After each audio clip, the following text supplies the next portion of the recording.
И по 3 дена Врховен суд молчи на прашањето на Алфа, зошто и по 5 месеци нема одговор на жалбата за притвор на Душко Лазаров, кој доби 15 години затвор за настаните од 27 април.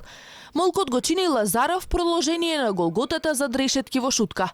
Тука се врати откако му беше укината гаранцијата од близу 800.000 евра во недвижен имот, што инаку му овозможи пред да се врати во притвор да се брани од слобода. Но сега е сепак внатре.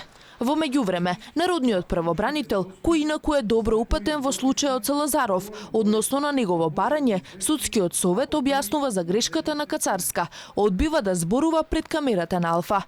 Иџет Мемети во телефонски разговор ни објасни дека не може да ни даде детали за случајот Душко Лазаров, но истовремено рече отимале забелешка и за притворот и за укинатата гаранција на Лазаров. Само ни додаде дека неговата позиција за притворот е веќе добро позната. Оваа мерка не сме да се применува освен ако не е неопходна.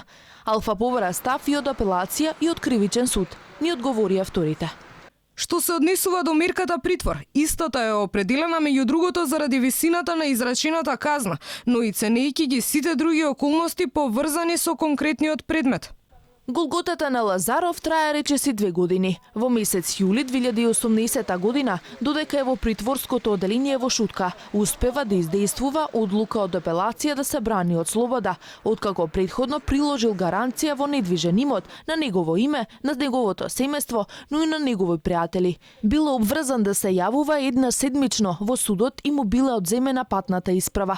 Но во март 2019 година Лазаров е пак во Шутка и тоа заради ненамерна грешка.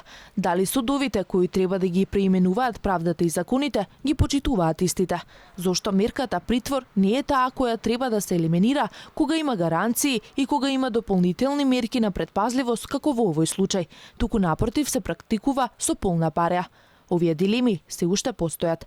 Инаку Лазаров на 27 април бил единствениот кој бил присутен во штабот, во кој согласно актите на МВР требало да бидат присутни најмалку уште 7 други представници од полициските единици.